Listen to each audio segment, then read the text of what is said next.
Hey guys, we have a RJ Martin knife today. This is called a Transfusion. It's a collaboration work with Robertson's custom knives. Les Robertson, he's a very important person in the custom knife community. Um, he has been judges of the Blade Show, and I think he also write articles for Blade Magazine, and he has some books on how to invest in custom knives. Great guy. I got this knife straight from him. It's a limited run uh, from RJ to for him. Um, it's called the Transfusion. Okay, it comes. It's the twin, well, not twin brother. It's the sister of RJ Martin's DRT. This is a simpler version, which has less feature compared to the DRT. If you're interested, you can check my video. But nevertheless, it is still a complete knife, and it is very extremely well made. Um, for this version, it comes with lightning strike carbon fiber. Um, let's see if it focuses. Okay, that carbon fiber comes with a bronze thread inside. I think it's used in aviation, if I'm not mistaken. It's very nicely made. See how flat it is, and there are no screws for this insert, so it's really nice actually. I like it. I really don't want to see two screws on top of the uh, carbon fiber inserts. Okay, and then back to the knife. Okay, the design is very it's a smart design. The backspacer, G10 backspacer, it's under the surface of the handle, in the middle one, and on the bottom one it's over the surface of the handle, so it gives you traction in a forward grip, and of course a lot of traction in a reverse grip. It has the RJ's D pivot, which prevent the pivot from becoming loose, and also has the RJ Martin's roller thrust bearing system, which is kind of like IKBS, but it packs a little bit more kick, so the blade flies out a little bit quicker, but you need a little bit more push. Um, it's a very thick frame lock, um, extremely thick actually. It's probably one of my thickest knife. Thick not being thick as in hole, but thick as in uh, frame slabs, titanium, which is really good actually.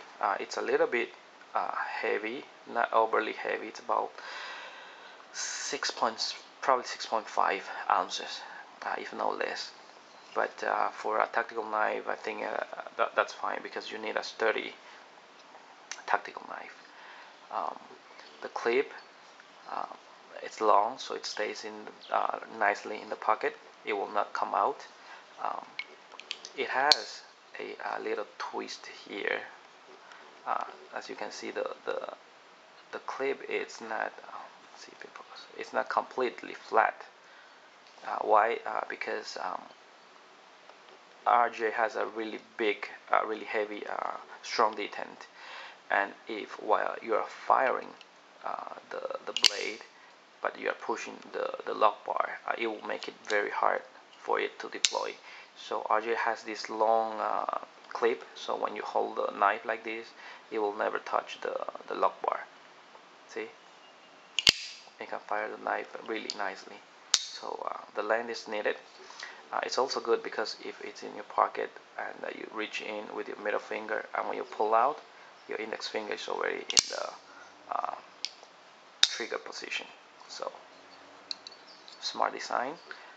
Another design is that as you can see, there are no screws on this side of the frame side, which gives a very clean look.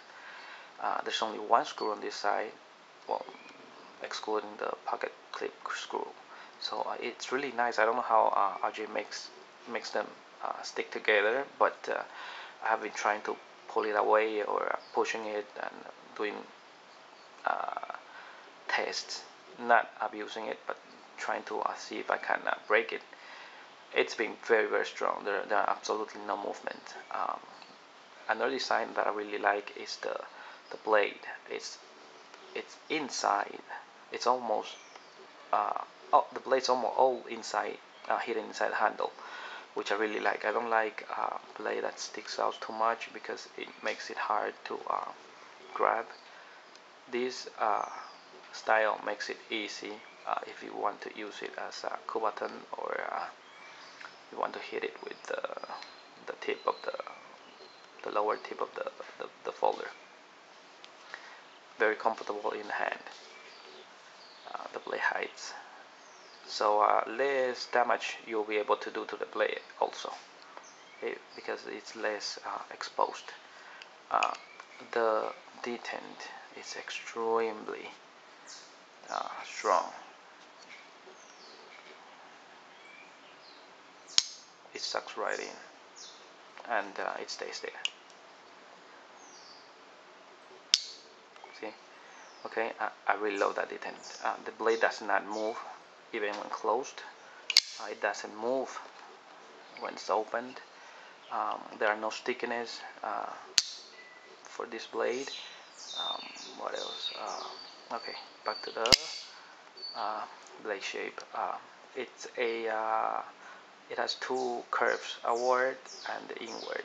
Um, the inward cut, it's very slim, very thin hollow grind, which provides extreme sharpness. I have already cut myself just by touching it, and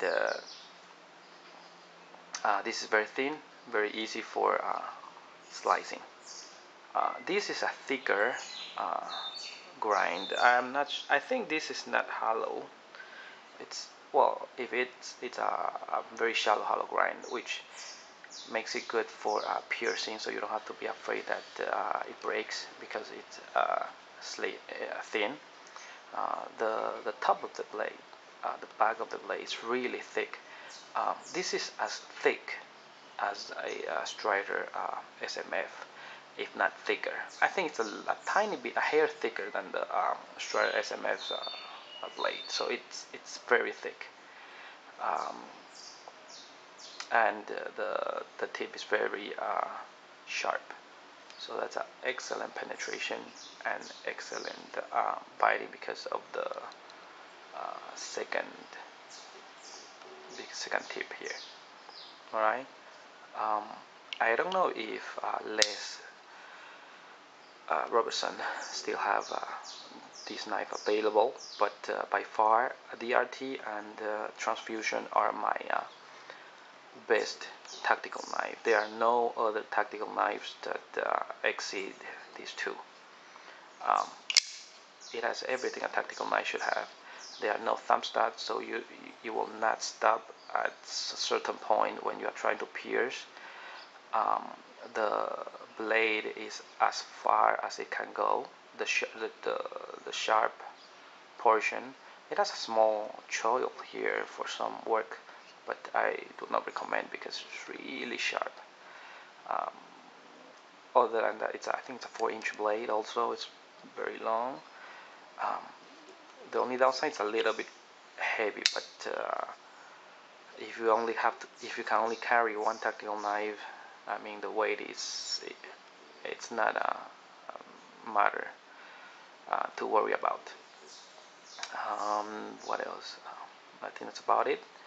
Contact Les Robertson. Go on Google and search for him, or RJ Martin, and ask them if they have any more of these, or if you get lucky. I believe they're all sold out, but you might get lucky. Alright, thank you guys for watching.